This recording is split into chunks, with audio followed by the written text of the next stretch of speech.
finally ready to do some final sanding, and I'll use 320 grit sandpaper just by hand to go over some of these profiles and again on the coats. And one little trick about folding sandpaper, if you're going to sand by hand, take a sheet, fold it in half so you can get some crease lines, and take a pair of scissors and cut down any of those crease lines just to that halfway point. Now when you fold it, you can fold it this way, and then this way, and by doing that the sandpaper is never scraping against other parts of the sandpaper, which would wear it off. So when you finish with this part, you just unfold it and you can get to the next section.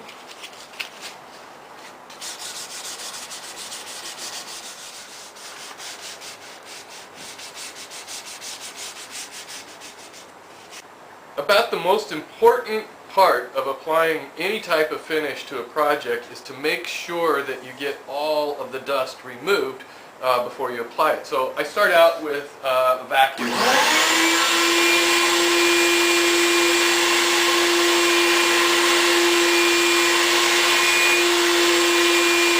And after getting all of the dust off with the vacuum, I go in with a tack cloth.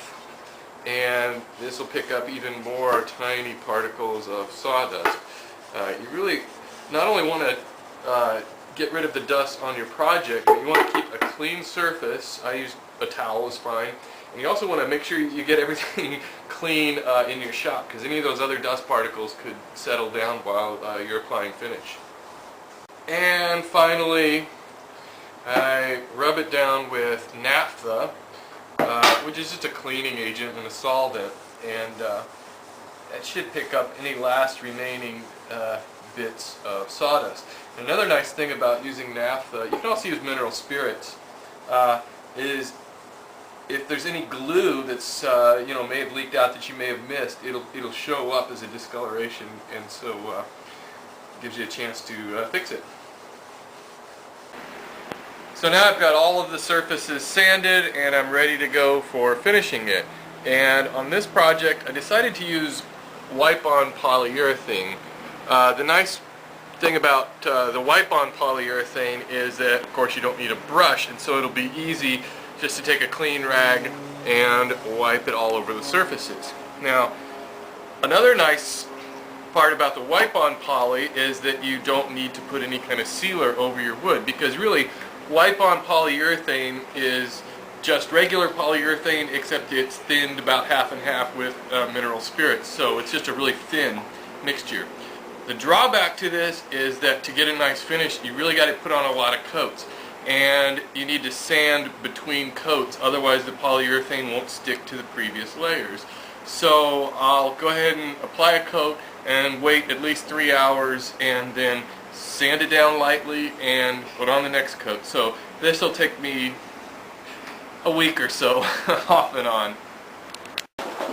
Wipe-on poly is, as far as I know, about the only finish that you shake. You certainly don't want to shake polyurethane if it's the brush-on type. So there's really no magic secret to putting on wipe-on poly. You just want a nice, clean, lint-free cloth and just start rubbing the surfaces. Now I'm going to use this is a satin poly. I think that a satin finish usually looks better on small projects like this rather than a glossy finish. And of course I'll need to rub it out at the end, but basically you're just putting on thin coats and just trying to cover it all over. You just don't want any big drops appeaing anywhere.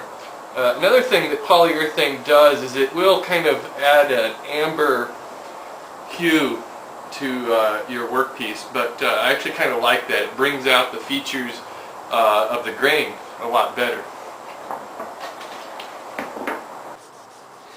Another thing about polyurethane that you want to be aware of is that you really can't apply it if it's really cold out.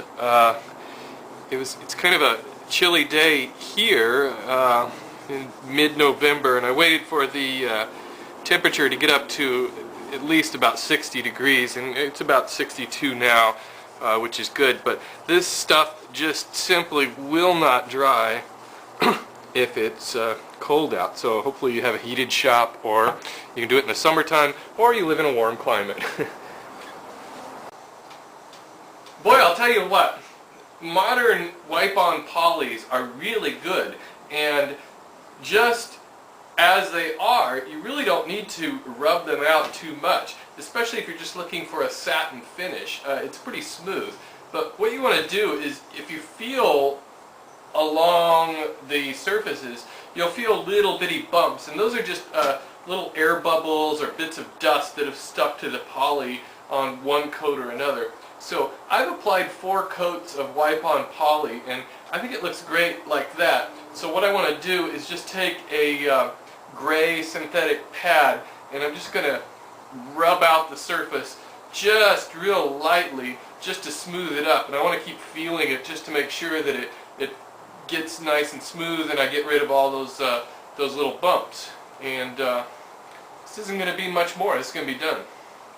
And now that that's all nice and smooth, I'm going to apply a little paste finishing wax just with a clean, dry rag. And I'll just rub that all over, let it dry, and buff it out.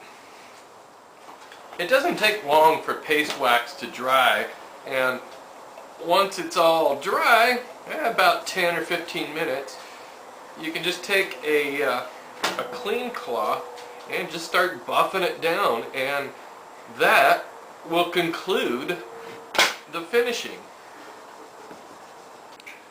Now that everything is all finished, I can finally apply the mirror.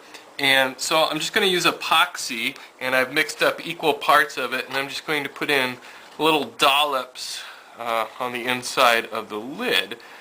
I got to work kind of quickly because this is quick set epoxy, and it dries in about 5 minutes.